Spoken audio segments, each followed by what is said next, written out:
Assalamualaikum warahmatullahi wabarakatuh. Perkenalkan, nama saya Syarul Ramadan Sabir dengan NIM L0311813142. Adapun materi yang ingin saya jelaskan yaitu tentang pengendalian limbah budidaya perikanan melalui pemanfaatan tumbuhan air dengan sistem constructor wetland. Adapun pendahuluan sebagai berikut.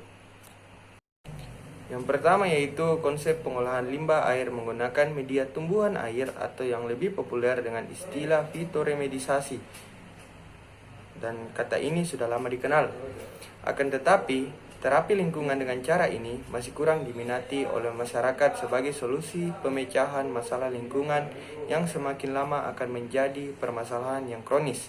Di sisi lain, pengolahan limbah menggunakan bahan-bahan kimia justru membutuhkan biaya yang sangat tinggi, bahkan terkadang melebihi biaya produksi suatu produk tertentu, sehingga sebagian masyarakat lebih memilih untuk tidak melakukan pengolahan limbah terlebih dahulu sebelum limbah tersebut dibuang ke lingkungan sekitarnya.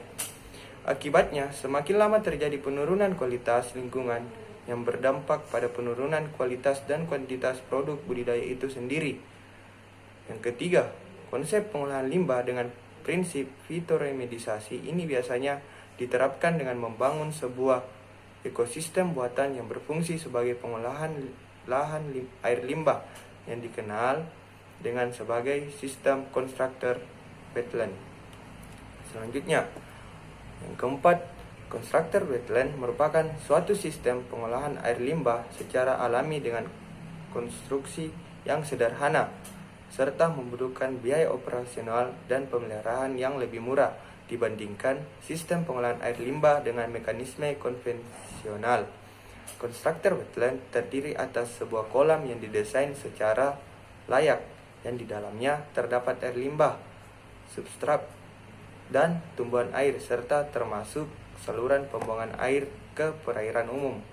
Yang kelima, metode pengolahan limbah ini dapat diterapkan untuk berbagai skala atau ukuran pengolahan limbah sesuai dengan kebutuhan, misalnya untuk pengolahan limbah pemukiman, pertanian, maupun perkotaan.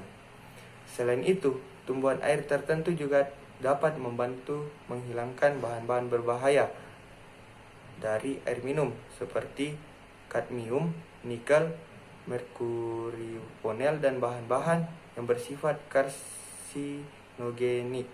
Bahan-bahan tersebut akan diserap dari air dan dikonstratkan hingga menjadi 4.000 sampai 2.000 kali lebih konstrat di dalam tumbuhan tersebut daripada di air. Selanjutnya yaitu peranan tumbuhan air dalam proses purifikasi air limbah. Pemilihan tipe tumbuhan air sebagai penyerap atau perangkap nutrien yang potensial membutuhkan beberapa kriteria, antara lain yang pertama, kecepatan tumbuh yang tinggi, yang kedua, dapat memproduksi biomassa yang besar dalam luasan tertentu, yang ketiga, dapat menimbun mineral atau nutrien yang banyak, dan yang keempat, relatif mudah dipanen, dan terakhir, mempunyai nilai nutrisi yang cukup untuk pakan dan juga bisa dimanfaatkan sebagai pupuk. Tumbuhan air dapat meningkatkan proses pengendapan lumpur di air. Lumpur tersangkut pada akar-akarnya, sehingga secara tidak langsung terjadi pengendapan lumpur yang dapat menjernihkan air. Proses refining atau penjernihan terutama dilakukan oleh tumbuhan tenggelam terhadap ion lumpur yang bermuatan negatif atau deionisasi lumpur.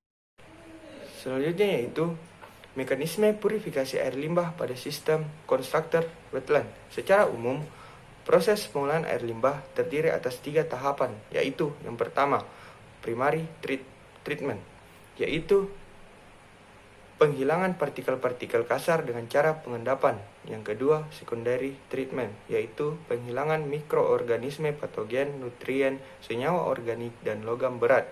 Dan ketiga, tertiary treatment, berupa perlakuan tambahan bila perlu sebelum air dibuang atau dimanfaatkan kembali. Air limbah yang masuk ke dalam konstruksi kolam atau danau akan mengalami proses purifikasi secara fisika, kimia, dan biologi. Akar-akar tumbuhan dapat membantu proses pengendapan bahan pencemar yang berupa partikel atau padatan yang terkandung dalam air limbah. Air limbah akan tertahan beberapa waktu pada wetland sebelum mengalir keluar. Tumbuhan dan mikroorganisme yang terdapat pada sistem tersebut akan menyerap dan menguraikan bahan-bahan pencemar. Kandungan bahan pencemar pada limbah sebagian besar merupakan nutrien bagi tumbuhan yang bermanfaat untuk pertumbuhannya, walaupun sebaliknya dapat membahayakan bagi lingkungan. Selanjutnya, proses yang terjadi pada pengolahan air limbah dengan sistem constructor wetland sebenarnya tidak jauh berbeda dengan pengolahan air limbah dengan menggunakan sistem konvensional. Keduanya mempunyai tujuan yang sama, yaitu menghilangkan atau menurunkan konsentrasi polutan sehingga air dapat dimanfaatkan kembali atau dibuang ke lingkungan tanpa menyebabkan degradasi lingkungan serta tidak membahayakan bagi masyarakat di lingkungan tersebut. Perbedaannya hanya pada komponen yang digunakan pada kedua sistem tersebut. Sistem constructor wetland menggunakan tumbuhan air dan mikroorganisme sebagai agen yang berperan dalam proses purifikasi air limbah. Pada dasarnya, proses yang terjadi pada wetland sangat alami. Artinya mikroorganisme dan tumbuhan membentuk ekosistem sendiri untuk berhadapan dengan jenis polutan yang masuk, sehingga tingkat adaptasi atau akomodasi terhadap zat dan kadar pencemaran sangat baik.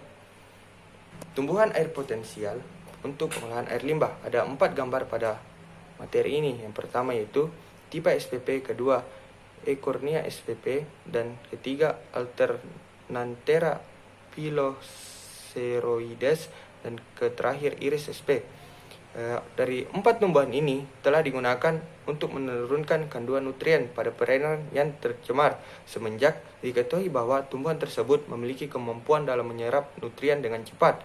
Penggunaan jenis-jenis tersebut dalam pengolahan limbah, baik secara alami maupun buatan, saat ini semakin mendapat banyak perhatian. Selain jenis-jenis tersebut, masih banyak jenis tumbuhan air lainnya yang potensial untuk dimanfaatkan dalam proses pengolahan air limbah. Adapun desain pengolahan limbah yang mencirikan sistem constructor wetland. Yang pertama, Forbise, berupa kolam dalam untuk proses sedimentasi yang terletak di bagian tengah wetland. Kedua, Long Flow Paths, berupa saluran panjang yang berfungsi sebagai tempat aliran air limbah menuju. Yang ketiga, Micropole, berupa kolam kecil sebelum outlet yang berfungsi untuk mencegah terjadinya penyumbatan outlet oleh serasa atau debris, serta memungkinkan pembuangan sisa-sisa polutan yang masih tertinggal dari wetland. Yang terakhir, Low and High Marshes, bertujuan untuk penyediaan tingkat elevasi tanah yang memungkinkan pertumbuhan vegetasi vital dan meningkatkan diversitas vegetasi pada wetland. Adapun perbandingan proses yang terjadi pada pengolahan limbah konvensional IPAL dengan constructor wetland. Pada gambar ini, instalasi pengolahan air limbah pada kolam lumpur aktif dan constructor wetland pada kolam oksidasi. Pada kolam lumpur aktif dan kolam oksidasi terjadi 2 proses dengan tujuan yang sama. Pada kolam lumpur aktif, oksigen dipompa ke dalam air untuk menjaga ketersediaan mikroorganisme sebagai pengurai bahan organik. Sedangkan pada kolam oksidasi, dengan konstruksi kolam yang dangkal memungkinkan terjadinya aerasi pada kolam. Selain itu, juga didukung dengan adanya angin dan alga yang dapat meningkatkan ketersediaan oksigen bagi mikroorganisme pengurai. Demikian juga halnya kesamaan proses yang akan terjadi pada kolam filter dan zona akar tumbuhan. Pada kolam filter digunakan biofilm pada permukaan air kolam yang cukup luas agar terjadi lebih banyak penumbakan bahan organik, baik secara aerob maupun anaerob. Sedangkan zona akar tumbuhan menciptakan kondisi yang memungkinkan bagi bakteri untuk mengurangi bahan organik, baik secara aerob atau nitrifikasi maupun anaerob atau denitrifikasi. Adapun aplikasi constructor wetland. Gambar pertama, penggunaan constructor wetland pada pengolahan air limbah dari pasar dan pemukiman masyarakat di Ubolratna atau Thailand. Dan gambar kedua, penggunaan constructor wetland pada pengolahan air limbah dari daerah pengolahan ikan atau fish processing di Pahvau atau di Thailand. Adapun kesimpulan dari materi tersebut yaitu yang pertama, sistem constructor wetland merupakan salah satu metode yang efektif untuk pengolahan air limbah, baik limbah organik maupun limbah yang mengandung unsur logam berat. Kedua, beberapa nilai positif yang dapat diperoleh dengan melakukan pengolahan limbah budidaya melakukan sistem cross-sectional wetland adalah tidak memerlukan biaya yang besar untuk pemeliharaan karena cukup dengan memanen atau menyayangi daun-daun dari tumbuhan yang kering atau layu.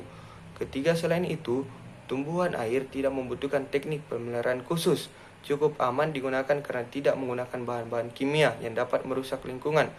Air keluaran dari pengolahan dengan sistem tersebut dapat dimanfaatkan kembali serta memberikan nilai estetika pada area budidaya dan pengolahan limbah tersebut. Demikian materi yang saya sampaikan. Mohon maaf jika ada kesalahan kata. Terima kasih. Assalamualaikum warahmatullahi wabarakatuh.